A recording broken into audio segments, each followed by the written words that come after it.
You know, the thing about this is like, it's just like, you're just rapid fire. You're just, you know, there's no like stop, chilling for a second. This is just like non-stop. It's intense. It's still real sloppy. I'm trying to figure out how to get rid of that sloppy look.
Oh, not bad.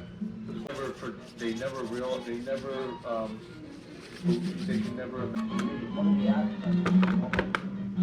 was in the early 60s with the airlines and stuff.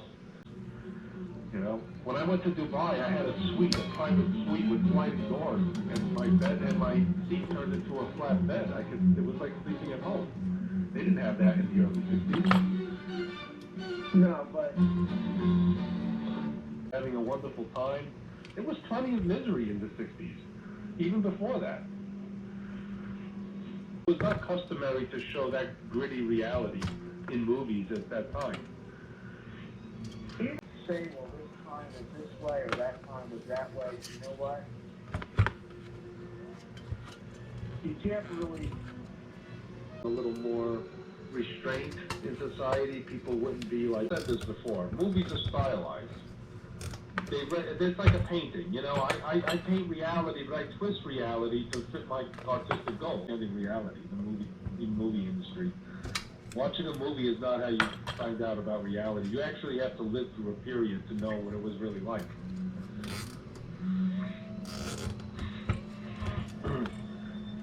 Now, all I can tell you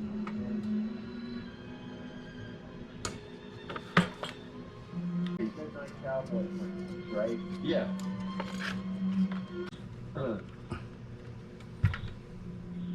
Certain hardships that they went through, but they didn't show them. Oh yeah, right. You were saying that took people's mind off of the misery. They doesn't have that kind of control over people anymore, where they create a show and like the whole country's watching it, and they could, you know, make them feel better based on what they show on the screen. You know what I'm saying, Mitchell? Am I expressing myself? You know, people are watching YouTube, a million different websites, you know, 600 different cable channels. There's no social cohesion anymore. Hollywood doesn't hold that kind of sway over society anymore. No, it doesn't. Right.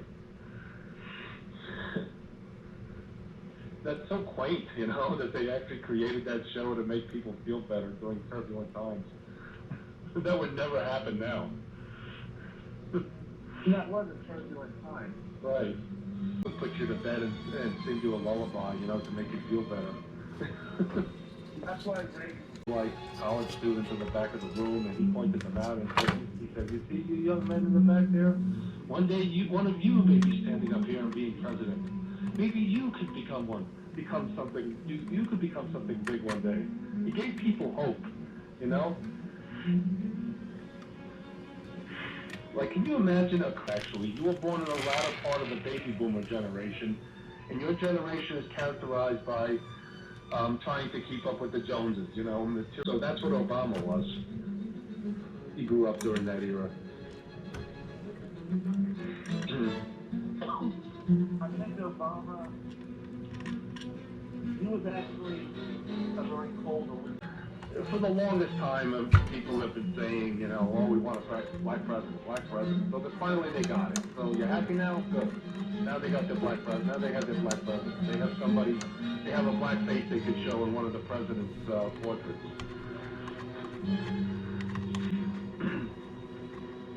But you also have Colin Powell that's conservative. Right. They're not realistic either. It could be anti-marijuana. You know, those are two ends of different political spectrums. You know, anti-marijuana is being conservative, and being an atheist is being a liberal.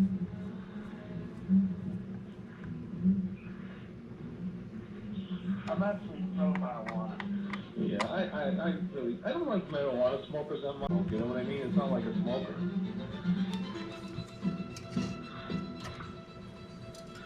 But smokers affect other people, not drinkers. At least not directly, you know what I mean?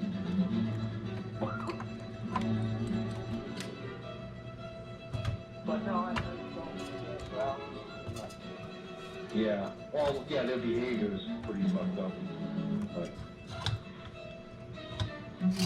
But if somebody's like, let's say he's drinking on my block, at least he keeps that shit to himself. I don't have to be affected. You know, women are not, they're the same everywhere, man. I was watching a video with this guy I just told you about, Archie Luxury. And in this video, he was going through Bangkok on a little scooter. You know one of those tuk-tuks, they call them? Where the driver, you sit in the back, or it's open air. Well, was like filming it as he was driving with him. He's just unattractive and they don't like him, so they avoid eye contact. Listen, I gotta run. Okay, Mitchell. Okay. We'll talk. I'll work on it. Yeah. I'll talk to you later. Take care.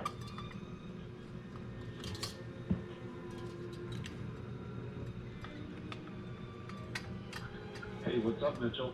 Hey, Joe, what's happening? How you doing? I was about to call you in about 3 minutes.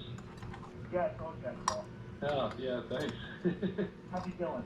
Not bad, not bad. Hey, just for the record, today is April 30th, 2017. I'm talking to my friend Mitchell, my buddy Mitchell, who is out in Philadelphia. I'm in Brooklyn, New York, and we're going to have a little discussion here. So, Mitchell, what's new? What's the Jersey? Huh? My trip to Jersey was great, yeah. We drove around Bernardsville and Morristown. We saw some of the sprawling estates there, mansions. Oh, wow. Yeah, there was this one mansion owned by this guy named Robert, 22 million. It was on like freaking 50 acres of land. It was awesome. But you figure, you know, let's say half a century ago, or close to a century ago, Right. real estate was a lot cheaper. There were times when you could, you know, buy properties like that for less Than it is now. Getting narrower and narrower because there's only 3 major airlines and all these freaking people, there's more to get a freaking, I would get a tantrum if I couldn't get a window seat. I don't know time from New Mexico to Seattle. I mean, Let's say 5 hours I'll get a window seat even in economy class. it is beautiful when you fly out there. The landscapes that you flying over it. Right. Coming in, as the plane was coming in for a landing, give you a shot. They won't even make eye contact with you, in fact. So that is primary. Remember I told you about the 3-legged stool? It's age, looks, and, personality. Those 3 things. The movie you watched, or had to watch Midnight Cowboy. Right. That movie was made in 1968. The movie is, almost half a century. Yes. West, figuring people be more down to earth. Right. Yeah, all that stuff you see on TV, that's nonsense. Take it off. Right. Unfortunately, take that literally. And so they got into positions of power, they entered a school, they entered academia, they entered Congress, political power. They never had to struggle, so they never really, dealt with that. People were actually going through it. Right. Yeah. I mean, you have to remember being happy, we don't speak a certain language. We don't. We're on a different frequency, and we're on, like I said, we're in our own world. And unfortunately, we're in a world that's hard to reach out from and to connect to other people. And it is a drawback. Although we are self-entertaining, we enjoy solitude, we could live by ourselves, we love coming home to an empty apartment, contrary to most people who fear that, like that's one though, right? This was something that I heard probably back around 2007. Oh, okay. Yeah, I don't think we're meant to be monogamous as humans. Maybe we are to some extent, but we're meant to move on after a certain, after a certain period of time. But Especially in a world that has a space economy and everything else. yeah, be leader, which in this case is the corporations. Being able to, undercut the average everyday worker in Europe on real estate. Right, that's a good point, Mitchell, but why wouldn't they just do what the United States has done, which is to export and out to places like Bangladesh and China? Why do they have to import, people from third world countries directly in their country? World War II people still controlling